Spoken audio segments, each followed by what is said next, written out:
یہ روئے زمین اللہ کی ملکیت ہے، وہ اپنے بندوں میں جسے چاہے اس کا وارث بنا دے۔ در حقیقت بہتر انجام تو اللہ سے ڈرنے والوں کا ہی ہوتا ہے۔ آپ صلی اللہ علیہ وآلہ وسلم نے یہ خط 2 قاصدوں کے ذریعے بھیجا۔ اس نے خط پڑھ کر ان دونوں سے کہا، کیا تم بھی وہی بات کہتے ہو جو انہوں نے لکھا ہے؟ جواب میں دونوں قاصدوں نے فرمایا، ہاں ہم بھی یہی کہتے ہیں۔ اس پر اس نے کہا، اگر قاصدوں کو قتل کرنا دستور کے خلاف نہ ہوتا تو میں تمہاری گردنیں مار دیتا۔ اس جھوٹے کے خلاف حضرت ابو بکر صدیق رضی اللہ تعالیٰ عنہ کے دور میں جنگ لڑی گئی۔ اس جنگ کو جنگ یمامہ کہتے ہیں۔ اس میں مسلمہ کذاب حضرت وحشی بن حرب رضی اللہ تعالیٰ عنہ کے ہاتھوں مارا گیا تھا۔ حضرت وحشی رضی اللہ تعالیٰ عنہ وہ ہیں جن کے ہاتھوں غزوہ احد میں حضرت حمزہ رضی اللہ تعالیٰ عنہ شہید ہوئے تھے۔ بعد میں حضرت وحشی رضی اللہ تعالیٰ عنہ مسلمان ہو گئے تھے۔ حضور نبی کریم صلی اللہ علیہ وآلہ وسلم نے دنیا کے بادشاہوں کے نام خطوط بھی لکھوائے اور ان خطوط میں ان بادشاہوں کو اسلام کی دعوت دی۔ روم کے بادشاہ ہرقل کو بھی خط لکھوایا۔ یہ خط حضرت دحیہ کلبی رضی اللہ تعالیٰ عنہ لے کر گئے۔ روم کے بادشاہ خود کو کیسر کہلواتے تھے۔ کیسر نے آپ صلی اللہ علیہ وآلہ وسلم کے خط کا احترام کیا، لیکن ایمان لانا اس کے مقدر میں نہیں تھا۔ اسی طرح حضور نبی کریم صلی اللہ علیہ وآلہ وسلم نے ایران کے بادشاہ کسریٰ پرویز کے نام خط لکھوایا۔ یہ خط عبداللہ سہمی رضی اللہ تعالیٰ عنہ لے کر گئے۔ اس نے خط سننے سے پہلے ہی اسے چاک کرنے کا حکم دیا۔ اس کے حکم پر آپ صلی اللہ علیہ وآلہ وسلم کا خط پھاڑ کر دیا گیا۔ اس نے اپنے دربار سے قاصد کو بھی نکال دیا۔ حضرت عبداللہ بن حذافہ سہمی رضی اللہ تعالیٰ عنہ اپنی سواری پر بیٹھے اور واپس روانہ ہوئے۔ مدینہ منورہ پہنچ کر انہوں نے ساری تفصیل سنا دی۔ یہ سن کر آپ صلی اللہ علیہ وآلہ وسلم نے ارشاد فرمایا، کسریٰ کی حکومت ٹکڑے ٹکڑے ہو گئی۔ ادھر کسریٰ پرویز نے اپنے یمن کے حاکم کو لکھا، مجھے معلوم ہوا ہے کہ قریش کے ایک شخص نے نبوت کا دعویٰ کیا ہے، تم فوراً اسے گرفتار کر کے میرے پاس بھیج دو۔ یمن کے گورنر بازان نے 2 آدمی بھیج دیے۔ دونوں مدینہ پہنچ کر آپ صلی اللہ علیہ وآلہ وسلم کی خدمت میں حاضر ہوئے۔ ان کی داڑھیاں مونڈی ہوئی اور مونچھیں بڑی ہوئی تھی۔ آپ صلی اللہ علیہ وآلہ وسلم نے ان کے حلیے دیکھ کر فرمایا، تمہارا برا ہو، یہ تم نے اپنے چہرے کیسے بنا رکھے ہیں؟ تمہیں ایسا حلیہ اختیار کرنے کا حکم کس نے دیا؟ جواب میں وہ بولے، ہمارے پروردگار کسریٰ نے۔ آپ صلی اللہ علیہ وآلہ وسلم نے یہ سن کر ارشاد فرمایا، مگر میرے پروردگار نے مجھے داڑھی بڑھانے اور مونچھیں کتروانے کا حکم دیا ہے۔ پھر آپ صلی اللہ علیہ وآلہ وسلم نے ان سے فرمایا، اب جاؤ اور کل میرے پاس آنا۔ دونوں چلے گئے۔ اس دوران اللہ تعالیٰ نے آپ صلی اللہ علیہ وآلہ وسلم کو وحی کے ذریعے خبر دی کہ اللہ تعالیٰ نے کسریٰ پر اس کے بیٹے کو مسلط کر دیا ہے، وہ فلاں مہینے اور فلاں دن اسے قتل کر دے گا۔ اس وحی کے بعد آپ صلی اللہ علیہ وآلہ وسلم نے ان دونوں کو بلایا اور یہ اطلاع انہیں دی۔ ساتھ ہی آپ صلی اللہ علیہ وآلہ وسلم نے بازان کے نام خط لکھوایا کہ اللہ تعالیٰ نے مجھ سے وعدہ فرمایا ہے کہ وہ کسریٰ کو فلاں مہینے اور فلاں دن قتل کر دے گا۔ بازان کو یہ خط ملا تو اس نے سوچا، اگر وہ نبی ہیں تو جیسا انہوں نے لکھا ہے ویسا ہی ہوگا۔ چنانچہ اسی طرح ہوا۔ اس کے بیٹے شیرویہ نے اسی دن اسے قتل کر دیا جس کی پیش گوئی ہو چکی تھی۔ باذان کو جب یہ اطلاع ملی تو اس نے فوراً آپ صلی اللہ علیہ وآلہ وسلم کی خدمت میں قاصد بھیجا اور اپنے ساتھیوں کے اسلام قبول کرنے کی اطلاع دی۔ آپ صلی اللہ علیہ وآلہ وسلم نے شاہ حبشہ نجاشی کے نام بھی خط لکھوایا۔ نجاشی کے پاس جب یہ خط پہنچا تو انہوں نے اس مکتوب مبارک کو آنکھوں سے لگایا، تخت سے اتر کر زمین پر آ بیٹھے اور اسلام قبول کر لیا۔ پھر ہاتھی دانت کی صندوقچی منگوا کر حضور اکرم صلی اللہ علیہ وآلہ وسلم کا خط مبارک اس میں ادب سے رکھا۔ اس خط کے ساتھ آپ صلی اللہ علیہ وآلہ وسلم نے ان کے نام ایک دوسرا خط بھی لکھوایا۔ اس میں آپ صلی اللہ علیہ وآلہ وسلم نے لکھوایا کہ نجاشی حضرت ام حبیبہ رضی اللہ تعالیٰ عنہا سے آپ صلی اللہ علیہ وآلہ وسلم کا نکاح کر دیں۔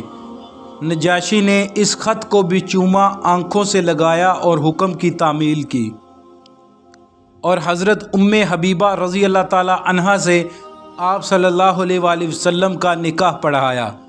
یہ دونوں خط حضرت عمرو بن امیہ زمری رضی اللہ تعالیٰ عنہ لے کر گئے تھے۔ 10 ہجری میں آپ صلی اللہ علیہ وآلہ وسلم نے حج کا ارادہ فرمایا۔ اس حج کو حجۃ الوداع کہا جاتا ہے۔ آپ صلی اللہ علیہ وآلہ وسلم 24 ذی القعدہ 10 ہجری جمعرات کے دن مدینہ منورہ سے حجۃ الوداع کے لیے روانہ ہوئے۔ روانگی دن کے وقت ہوئی۔ روانہ ہونے سے پہلے بالوں میں کنگھا کیا، سر مبارک میں تیل بھی لگایا، مدینہ منورہ میں ظہر کی نماز ادا فرمائی اور عصر کی نماز ذو الحلیفہ میں ادا فرمائی۔ اس سفر میں آپ صلی اللہ علیہ وآلہ وسلم کی تمام ازواج مطہرات بھی ساتھ تھی۔ ان کی تعداد اس وقت 9 تھی۔ انہوں نے اونٹ پر ہدجوں پہ سفر کیا۔ آپ صلی اللہ علیہ وآلہ وسلم اپنی اونٹنی کسوہ پر سوار تھے۔ یہ اونٹنی جب آپ صلی اللہ علیہ وآلہ وسلم کو لے کر اٹھی تو آپ صلی اللہ علیہ وآلہ وسلم اس وقت احرام میں تھے۔ کسوہ پر اس وقت ایک پرانا کجاوا تھا جو 4 درہم قیمت کا رہا ہوگا، اور آپ صلی اللہ علیہ وآلہ وسلم کے اوپر چادر بھی معمولی سی کی تھی۔ اس وقت آپ صلی اللہ علیہ وآلہ وسلم یہ دعا پڑھ رہے تھے: اے اللہ، اس حج کو مقبول بنا دے اور ایسا بنا دے جس میں نہ تو ریاکاری ہو اور دھوکہ ہو اور نہ دکھاوا اور ظاہرداری ہو۔ سفر کے دوران حضرت جبرائیل علیہ السلام حاضر ہوئے۔ انہوں نے عرض کیا: آپ اپنے صحابہ کو حکم دیں کہ تلبیہ میں اپنی آواز بلند کریں، یہ حج کا شعار ہے۔ چنانچہ حضور اکرم صلی اللہ علیہ وآلہ وسلم نے صحابہ کو ایسا کرنے کا حکم فرمایا۔ انہوں نے بلند آواز میں تلبیہ شروع کر دی۔ راستے میں آپ صلی اللہ علیہ وآلہ وسلم نے ذی طوع کے مقام پر پڑاؤ ڈالا، رات وہیں قیام فرمایا۔ صبح کی نماز پڑھ کر وہاں سے روانہ ہوئے، یہاں تک کہ مکہ کے سامنے پہنچ کر اور وہیں قیام فرمایا۔ پھر دن میں چاشت کے وقت مکہ معظمہ میں داخل ہوئے، باب عبد مناف سے خانہ کعبہ میں داخل ہوئے۔ یہ دروازہ اب باب السلام کے نام سے مشہور ہے۔ بیت اللہ پر نظر پڑتے ہی آپ صلی اللہ علیہ وآلہ وسلم نے ان الفاظ میں دعا فرمائی: اے اللہ، تو خود سلامتی والا ہے اور تیری ہی طرف سے سلامتی آتی ہے، پس اے ہمارے پروردگار، تو ہمیں سلامتی کے ساتھ زندہ رکھ اور اس گھر کی عزت اور دبدبے میں اضافہ ہی اضافہ فرما۔ پھر بیت اللہ کے گرد طواف کیا، 7 چکر لگائے۔ طواف کے بعد طواف کی ابتدا آپ صلی اللہ علیہ وآلہ وسلم نے حجر اسود سے کی۔ پہلے اس کے پاس گئے اور اس کو چھوا۔ اس وقت آپ صلی اللہ علیہ وآلہ وسلم کی آنکھوں میں آنسو آ گئے۔ طواف کے پہلے 3 چکروں میں رمل فرمایا، یعنی سینہ تان کر تیز رفتار سے چکر لگائے۔ باقی 4 چکر معمول کی رفتار سے لگائے۔ طواف سے فارغ ہونے کے بعد حجر اسود کو بوسہ دیا۔ حجر اسود کو بوسہ دیا، اپنے دونوں ہاتھ اس پر رکھے اور ان کو چہرہ مبارک پر پھیرا۔ طواف سے فارغ ہونے کے بعد آپ صلی اللہ علیہ وآلہ وسلم نے مقام ابراہیم پر 2 رکعت نماز پڑھی، پھر آب زمزم نوش فرمایا۔ اب آپ صلی اللہ علیہ وآلہ وسلم صفا پہاڑی کی طرف چلے۔ اس وقت آپ صلی اللہ علیہ وآلہ وسلم یہ آیت پڑھ رہے تھے۔ ترجمہ: بے شک صفا اور مروہ اللہ کے شعائر میں سے ہیں۔ حضور اکرم صلی اللہ علیہ وآلہ وسلم نے صفا اور مروہ کے درمیان 7 چکر لگائے۔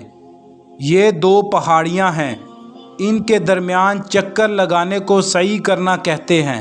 پہلے 3 پھیروں میں آپ تیز تیز اور باقی 4 میں عام رفتار سے چلے۔ جب صفا پر چڑھتے اور کعبے کی طرف منہ کر لیتے تو اس وقت اللہ کی توحید یوں بیان فرماتے: اللہ تعالیٰ کے سوا کوئی معبود نہیں، اللہ سب سے بڑا ہے، اللہ تعالیٰ کے سوا کوئی معبود نہیں، وہ تنہا ہے، اس نے اپنا وعدہ پورا کر دیا، اپنے بندوں کی مدد کی اور اس نے تنہا متحدہ لشکروں کو شکست دی۔ مروہ پر پہنچ کر بھی حضور اکرم صلی اللہ علیہ وآلہ وسلم اللہ کی حمد و ثنا بیان فرمائی۔ صفا اور مروہ کے درمیان سعی کے بعد آپ صلی اللہ علیہ وآلہ وسلم نے ان لوگوں کو احرام کھولنے کا حکم فرمایا جن کے ساتھ قربانی کے جانور نہیں تھے۔ جن کے ساتھ قربانی کے جانور تھے انہیں حکم فرمایا کہ وہ احرام برقرار رکھیں۔ 8 ذی الحجہ کو حضور اکرم صلی اللہ علیہ وآلہ وسلم منا کے لیے روانہ ہوئے۔ منا کی طرف روانگی سے پہلے ان تمام لوگوں نے احرام باندھ لیے جو پہلے احرام کھول چکے تھے۔ منا میں آپ صلی اللہ علیہ وآلہ وسلم نے ظہر، عصر، مغرب اور عشاء کی نمازیں ادا فرمائی۔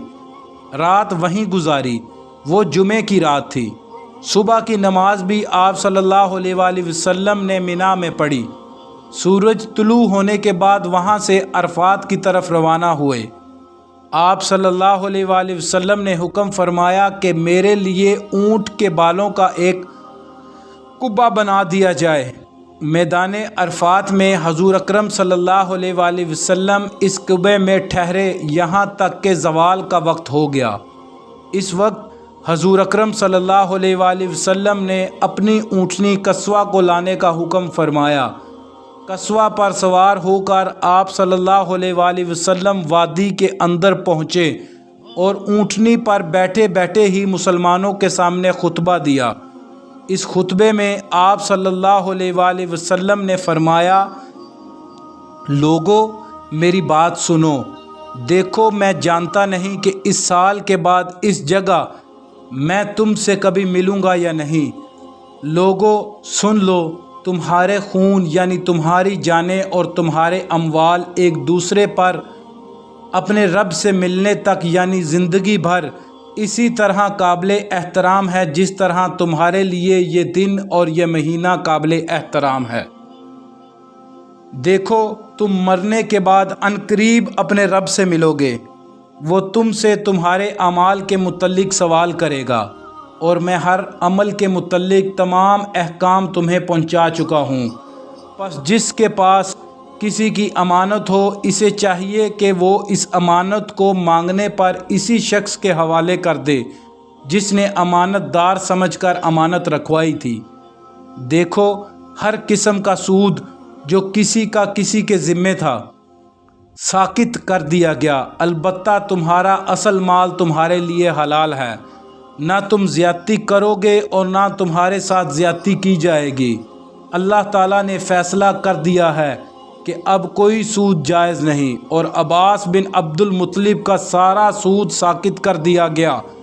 اسلام لانے سے پہلے زمانہ جاہلیت میں جو بھی قتل کا مقدمہ تھا وہ بھی ختم کر دیا گیا، اب اس کا انتقام نہ لیا جائے گا، اور سب سے پہلے جو قتل کا بدلے میں ختم کرتا ہوں، جو قتل کا بدلہ میں ختم کرتا ہوں وہ ابن ربیعہ بن حارث بن عبد المطلب کا قتل ہے، اور ابن ربیعہ نے بنو لیس میں دودھ پیا تھا، حذیل نے اسے قتل کر دیا تھا، پس یہ پہلا قتل ہے جس سے میں معافی کی ابتدا کر رہا ہوں۔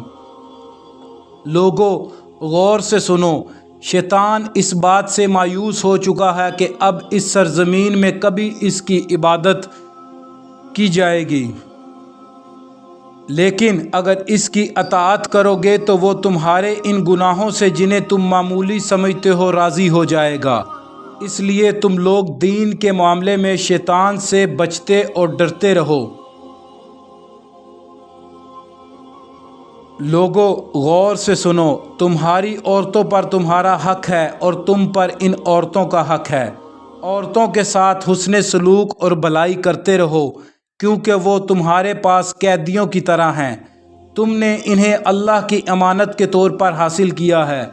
لوگو میری بات سمجھنے کی کوشش کرو، میں نے تو ہر حکم پہنچا دیا اور تمہارے اندر وہ چیز چھوڑی ہے کہ اگر اسے مضبوطی سے پکڑے رکھا تو کبھی گمراہ نہ ہوگے، اور وہ کھلی ہوئی چیز ہے کتاب اللہ اور سنتے رسول اللہ صلی اللہ علیہ وآلہ وسلم۔ لوگو میری بات سن کر غور کرو، خوب سمجھ لو کہ ہر مسلمان دوسرے مسلمان کا بھائی ہے اور تمام مسلمان بھائی بھائی ہیں، لہٰذا کسی بھی آدمی کے لیے اپنے بھائی کی کوئی چیز بلا اجازت حلال نہیں، ہاں مگر اس وقت جب وہ دل کی خوشی سے کوئی چیز خود دے دے۔ پس تم لوگ اپنے آپ پر کسی بھی حالت میں ظلم نہ کرنا۔ لوگو بتاؤ میں نے تبلیغ کا حق ادا کر دیا؟ لوگوں نے جواب میں کہا یقیناً یقیناً۔ اس پر رسول اللہ صلی اللہ علیہ وآلہ وسلم نے آسمان کی طرف رخ کیا اور شہادت کی انگلی اٹھا کر فرمایا، اے اللہ آپ گواہ رہیے گا، اے اللہ آپ گواہ رہیے گا، اے اللہ آپ گواہ رہیے گا۔ خطبے سے فارغ ہو کر آپ صلی اللہ علیہ وآلہ وسلم نے حضرت بلال رضی اللہ تعالیٰ عنہ کو اذان کا حکم دیا۔ اذان کے بعد ظہر کی تکبیر کہی گئی اور نماز ادا کی گئی، پھر عصر کی نماز کے لیے تکبیر کہی گئی اور نماز ادا کی گئی، یعنی دونوں نمازیں ایک ساتھ ادا کی گئیں۔ دونوں نمازوں کے لیے اذان ایک کہی گئی، تکبیریں الگ الگ ہوئیں۔ عرفات میں ایک جماعت خدمت اقدس میں حاضر ہوئی، انہوں نے پوچھا حج کس طرح کیا جاتا ہے؟ آپ صلی اللہ علیہ وآلہ وسلم نے ارشاد فرمایا، حج دراصل وقوف عرفات کا نام ہے، یعنی عرفات میں ٹھہرنا حج کرنا ہے۔ عرفات کا پورا میدان وقوف کی جگہ ہے۔ اب آپ صلی اللہ علیہ وآلہ وسلم مشعر الحرام یعنی مزدلفہ کے لیے روانہ ہوئے۔ اس وقت آپ صلی اللہ علیہ وآلہ وسلم نے حضرت اسامہ بن زید رضی اللہ تعالیٰ عنہ کو اپنے پیچھے بٹھایا۔ آپ صلی اللہ علیہ وآلہ وسلم لوگوں کو اطمینان سے چلنے کا حکم فرماتے رہے۔ اس طرح مزدلفہ پہنچے، یہاں مغرب اور عشاء کی نمازیں ایک ساتھ ادا فرمائیں۔ یہ دونوں نمازیں عشاء کے وقت پڑھی گئیں۔ عورتوں اور بچوں کے لیے آپ صلی اللہ علیہ وآلہ وسلم نے حکم فرمایا کہ آدھی رات کے 1 گھنٹے بعد ہی مزدلفہ سے منی روانہ ہو جائیں، تاکہ وہاں ہجوم ہونے سے پہلے شیطان کو کنکریاں مار سکیں۔ فجر کا وقت ہوا تو آپ صلی اللہ علیہ وآلہ وسلم نے مزدلفہ میں منہ اندھیرے ہی نماز پڑھائی، پھر سورج نکلنے سے پہلے مزدلفہ سے منی کی طرف روانہ ہوئے۔ بڑے شیطان پر پہنچ کر آپ صلی اللہ علیہ وآلہ وسلم نے 7 کنکریاں ماری۔ شیطانوں کو کنکریاں مارنے کا عمل کو رمی کہتے ہیں۔ یہ کنکریاں مزدلفہ سے چن لی جاتی ہیں۔ ہر کنکری مارتے وقت حضور صلی اللہ علیہ وآلہ وسلم اللہ اکبر فرماتے رہے۔ اس وقت بھی آپ صلی اللہ علیہ وآلہ وسلم اونٹنی پر سوار تھے۔ حضرت بلال اور حضرت اسامہ رضی اللہ تعالی عنہما آپ صلی اللہ علیہ وآلہ وسلم کے پاس تھے۔ حضرت بلال رضی اللہ تعالیٰ عنہ نے آپ صلی اللہ علیہ وآلہ وسلم کی اونٹنی کی لگام پکڑ رکھی تھی، اور حضرت اسامہ رضی اللہ تعالیٰ عنہ آپ صلی اللہ علیہ وآلہ وسلم کے اوپر کپڑے سے سایہ کیے ہوئے تھے۔ اس موقع پر بھی آپ صلی اللہ علیہ وآلہ وسلم نے مسلمانوں کو خطبہ دیا۔ اس میں ایک دوسرے کے مال اور عزت کو حرام قرار دیا۔ آپ صلی اللہ علیہ وآلہ وسلم نے ذی الحجہ کی 10ویں تاریخ کو حرمت کا دن قرار دیا اور فرمایا، اے لوگو، تمہارا خون، تمہارا مال اور تمہاری عزت اور ناموس تمہارے درمیان ایک دوسرے پر اسی طرح حرام ہیں جس طرح یہ دن تمہارے لیے حرمت کا دن ہے، جس طرح اس شہر کی حرمت ہے اور جس طرح اس مہینے کی حرمت ہے۔ یہ الفاظ کئی بار فرمائے، آخر میں دریافت فرمایا، اے لوگو، کیا میں نے تبلیغ کا حق ادا کر دیا؟ لوگوں نے اقرار کیا۔ پھر آپ صلی اللہ علیہ وآلہ وسلم نے فرمایا، اب تم میں سے جو موجود ہے وہ غائب تک یہ تبلیغ پہنچا دے۔ میرے بعد تو کفر کی تاریکیوں میں نہ لوٹ جانا، میرے بعد تم کفر کی تاریکیوں میں نہ لوٹ جانا کہ آپس میں ایک دوسرے کی گردنیں مارنے لگو۔ حضور اکرم صلی اللہ علیہ وآلہ وسلم نے لوگوں سے یہ بھی فرمایا کہ وہ مجھ سے حج کے مناسک ارکان سیکھ لو، کیونکہ ممکن ہے اس سال کے بعد مجھے حج کا موقع نہ ملے، اور ایسا ہی ہوا، کیونکہ اس حج کے صرف 3 ماہ بعد حضور اکرم صلی اللہ علیہ وآلہ وسلم کی وفات ہو گئی۔ اس کے بعد آپ صلی اللہ علیہ وآلہ وسلم منا میں قربانی کی جگہ تشریف لائے اور 63 اونٹ قربان فرمائے۔ یہ سب جانور آپ صلی اللہ علیہ وآلہ وسلم مدینہ منورہ ہی سے لائے تھے اور اپنے دستے مبارک سے ذبح فرمائے، گویا اپنی عمر کے ہر سال کے بدلے ایک جانور قربان فرمایا۔ قربانی کے گوشت میں سے آپ صلی اللہ علیہ وآلہ وسلم کے لیے کچھ گوشت پکایا گیا اور آپ صلی اللہ علیہ وآلہ وسلم نے تناول فرمایا۔ باقی اونٹوں کو ذبح کرنے کے لیے آپ صلی اللہ علیہ وآلہ وسلم نے حضرت علی رضی اللہ تعالیٰ عنہ کو حکم فرمایا۔ کل 100 اونٹ تھے، اس طرح 37 اونٹ حضرت علی رضی اللہ تعالیٰ عنہ نے ذبح فرمائے۔ حضور اکرم صلی اللہ علیہ وآلہ وسلم نے ان جانوروں کا گوشت اور دوسری چیزیں لوگوں میں تقسیم کرنے کا حکم فرمایا۔ منا کا تمام مقام قربانی کرنے کی جگہ ہے، اس کے کسی بھی حصے میں جانور قربان کیا جا سکتا ہے۔ قربانی سے فارغ ہونے کے بعد آپ صلی اللہ علیہ وآلہ وسلم نے سر منڈوایا۔ سر مبارک کے بال صحابہ کرام میں تقسیم کیے گئے۔ اس وقت حضور اکرم صلی اللہ علیہ وآلہ وسلم نے دعا فرمائی، اے اللہ، سر منڈوانے والوں کی مغفرت فرما۔ سر منڈوانے کے بعد حضور اکرم صلی اللہ علیہ وآلہ وسلم کو حضرت عائشہ صدیقہ رضی اللہ تعالی عنہا نے خوشبو لگائی۔ اب حضور اکرم صلی اللہ علیہ وآلہ وسلم مکہ جانے کے لیے سواری پر تشریف فرما ہوئے۔ مکہ پہنچ کر ظہر سے پہلے طواف کیا۔ یہ طواف افاضہ تھا جو حج میں فرض ہے، اس کے بغیر حج نہیں ہوتا۔ پھر حضور اکرم صلی اللہ علیہ وآلہ وسلم نے زمزم کے کنویں سے زمزم نوش فرمایا، کچھ پانی اپنے سر مبارک پر بھی چھڑکا۔ پھر آپ صلی اللہ علیہ وآلہ وسلم منا واپس تشریف لے گئے، وہیں ظہر کی نماز ادا کی۔ آپ صلی اللہ علیہ وآلہ وسلم منا میں 3 دن ٹھہرے رہے۔ 3 دن تک شیطانوں کو کنکریاں ماری، ہر شیطان کو 7 کنکریاں ماری۔ منا کے قیام کے بعد حضور اکرم صلی اللہ علیہ وآلہ وسلم مکہ تشریف لائے اور صحابہ کرام کو حکم فرمایا، لوگو، اپنے وطن لوٹنے سے پہلے بیت اللہ کا طواف کر لو۔ اسے طواف وداع کہتے ہیں، یعنی طواف وداع کہتے ہیں، یعنی رخصت ہوتے وقت کا طواف، اور یہ ہر حاجی پر واجب ہے۔ اللہ پاک پڑھنا اور سننا قبول فرمائے اور کمی کوتاہی معاف فرمائے۔